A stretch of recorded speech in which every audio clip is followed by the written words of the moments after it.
So my name is Satvik. I'm a rising junior at Vandergrift High School.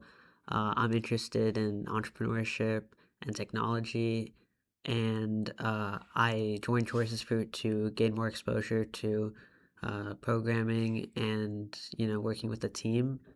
At Choicest Fruit, I've been involved in group projects and also a personal project where I built a resale website to help sell items in my house to people in the community.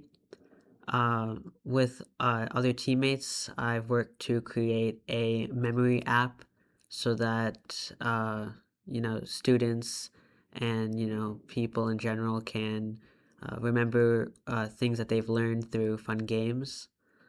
I have learned HTML, CSS, JavaScript, GitHub, Git in my time here, and it's just been a very rewarding experience.